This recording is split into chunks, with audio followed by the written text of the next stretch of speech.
Hello. My name is Mark, and I kind of miss a lot of things, but let's talk about WWE stuff. And it was pretty good episode of SmackDown. I really enjoyed it. We begin with John Cena and stuff. I don't want to get into the detail, but some of the promos are good.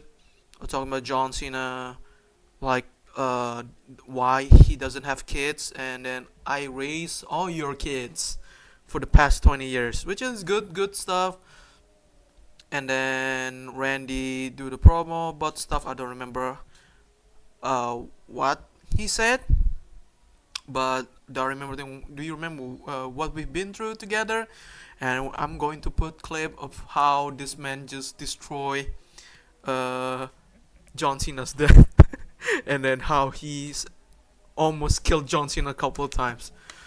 And yeah, you've been going through a lot of things, John and Randy, but John always getting the effed up situation every single time. So Randy, what nonsense are you talking about? And then there's some cool new team arriving in town. It was the Fraxium, Nathan Fraser and Axiom, which is cool. This is going to be amazing. A new tag team. Hopefully they could do something. And then I don't remember much of it. I think not after this segment, they face Los Garza. Or what is it? What the name? Because I forgot they lose. It sucks, but we move on. It's a good debut, quote unquote. It's just okay debut by this team. Hopefully we could see them do something more in the tech division, because how I think SmackDown could have been one of the best tech division in WWE. With WWE SmackDown Tag Team Champion, they need to do a lot of this stuff, or just do a lot of tag team stuff. If if this if this brand like want to move forward with tag team division, adding Fraction in this position is good. It's good. We need that. And then after I don't remember which segment, and then I'm gonna skip to some of the import. I'm going to the important stuff. New women's tag champion, and not women's tag champion, women's United States champion. Shout out to Zelina Vega. It sucks that the reign of Chelsea Green short, like 90 days or something. I don't remember how much, or just how much reign that's, or how he held the title for, how long she held the title for. It sucks. I think especially with Chelsea Green, Piper Niven, and Alba, that faction could do something more. It sucks that her title reign cannot get utilized. I mean, she was the inaugural champion, and she faced Mitchell a couple of times. I think 3 times, or I don't know. I don't know. I don't remember at all. But that's her opponent for that reign, for most of the time. And then you lose that champion to Zelina. It's cool that we get something fresh, but we could get something more out of this women, especially Chelsea. Chelsea character, it's different. It's entertaining. I think she could hold that title for a while until you could drop it to Zelina or someone later down the line. But this fast, after all that boring feud with Michin, or just decent, I don't know, because I don't remember at all how the feud was. It sucks, but it is what it is. After that, we're gonna talk about the tag team.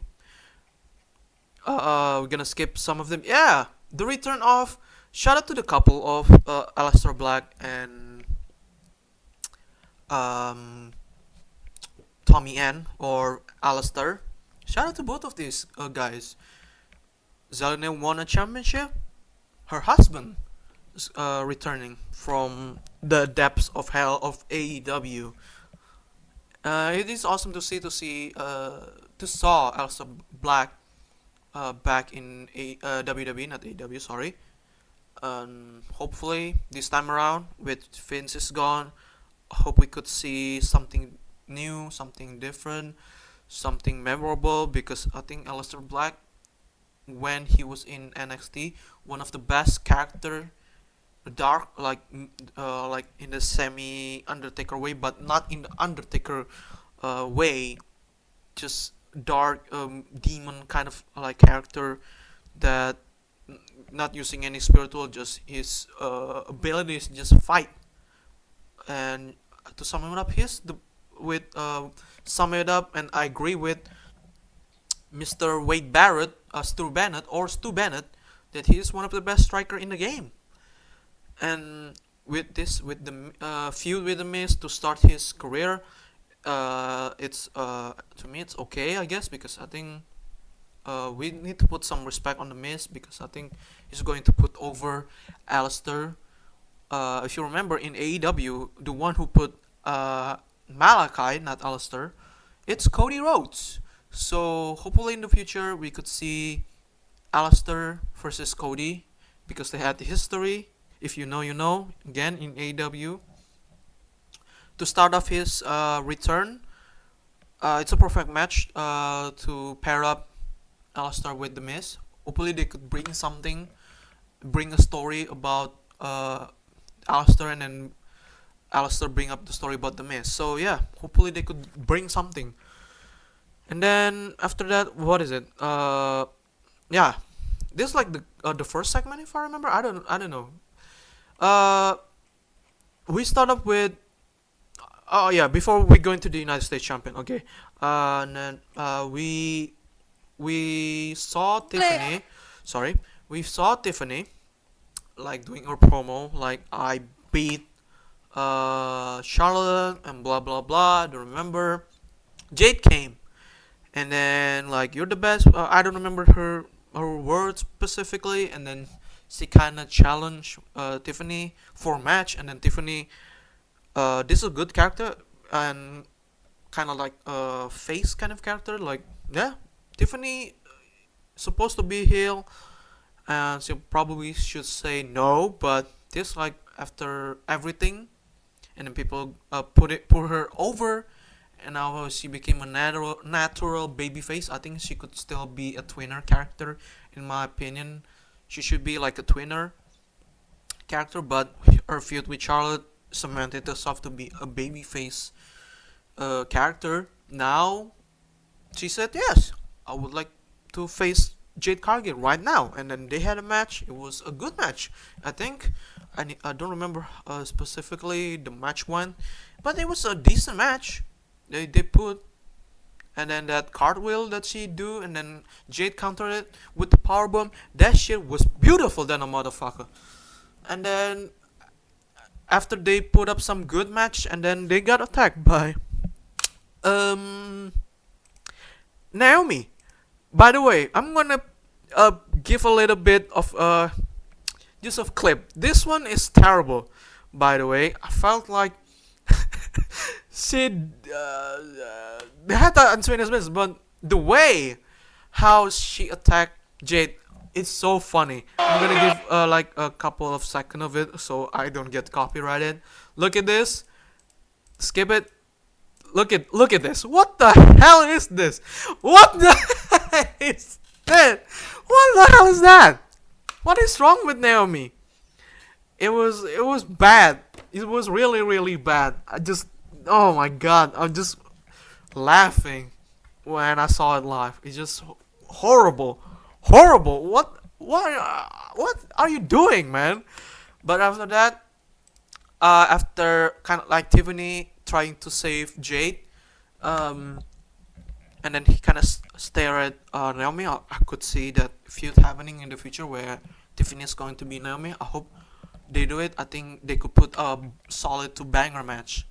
And then Nia Jax came back after all the things that happened with the Rose. She came back and then attacked Tiffany. We're going to see that rematch very soon. Backlash, May 10th, in St. Louis. I think they could bring something. Again, after this, Jacob Fatu came with Solo, the new United States champion.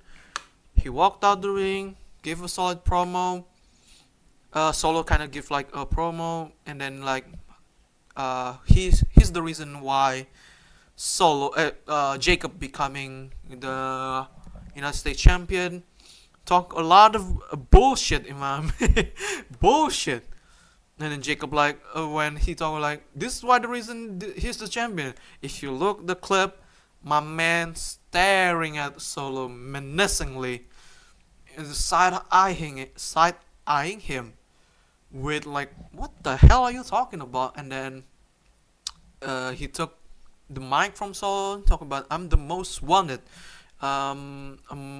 What I don't remember specifically again. So many blur lines that I've passed through, but it was a solid promo. Like I'm the United States champion, and blah blah blah. And then LA Knight came, and then he wants to do a rematch with Solo, and then he talked about I almost beat you with my BFT with that. One of the best counter. Like it was like an RKO out of nowhere, but this is a BFT out of nowhere. It was good, and then after that, Drew McIntyre came. This is like the first good decision by WWE. Put her, even though I want to see him in the main title picture, but put him in the middle card for now. It's a good decision to make sure that he could do something to basically United States becoming something, becoming an attraction for SmackDown, because IC title now doing their thing for like a year or two, especially when Gunther holding that title for 666 days. Intercontinental, one of the best title, the third best title for men's division, beside the World Heavyweight and then the Undisputed Champion. Even before the splitting of the titles, Intercontinental is the second best title to hold, especially Gunther. Again, shout out to Gunther Reign. Now, before that, United States has been pretty lackluster title for a while. If you remember just how lackluster the holders are. The first time not LA Knight, I'm going to put like maybe Logan Paul title run was garbage. Two defenses, like 100 plus days holding the title. And then after LA Knight, it was Shinsuke Nakamura. Though like couple defenses, and then one and done. Giving it back to LA Knight, 43 days holding the title. Maybe one defenses or not. I don't remember specifically. And then now Jacob. Again, hopefully, I'm still praying that WWE put Jacob in this position where he needs to do open challenge to make sure that cemented something for United States champion. United States champion should have like a gimmick, just a gimmick, where if you hold the United States champion, you should do open challenge every single week, and then you do at PLE too. If it's special occasion, you could put the title on PLE. With this, with now Drew McIntyre, LA Knight trying to fight Jacob, now United States champion becoming interesting, and I'm proud of it. I'm excited to see how things going. And then Drew jokes about, hey, your title reign was a joke. And then LA Knight responded, hey, I could talk about your title reign, but I don't remember. Jokes about title reign, but I don't remember. And like shots fired. Like Drew was one of the worst one. 5 minutes to holding that world title. At least LA Knight holding that title for 40 plus days. With this, it's cool. And then after that, we get a singles match between Drew McIntyre and LA Knight later. later that night, again the Selena Vega Tyler wins. It's cool, but we move, and then Aleister Black again. We move. It's cool, and then later we got this singles match between LA Knight and Drew. It was a decent match until someone came. It was Damian Priest, but before Damian Priest, LA Knight got attacked by Solo. And then things happen. Damian Priest attacked Drew, and then quote unquote, Drew should be the number one contender.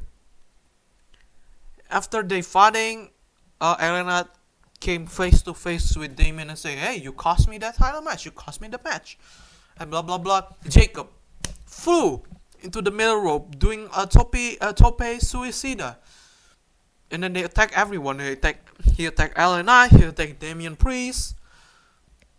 Oh, before that, Damian Priest chokeslam Drew McIntyre to the table, and then it was good. Now we could see, and I could see, this kind of like behavior and exchange between all of these people. We're going to see a fatal 4-way for the United States Champion at Backlash. I'm excited. Hopefully, we're going to see that because I could see that storyline already developed. WWE developed the story to be something like that. Yeah, I'm excited for Fatal 4. Yes, so we could see the feud between Damian with Drew. Again, we going to see them more. And then LA Knight with Jacob. And then this Fatal 4 could be something huge.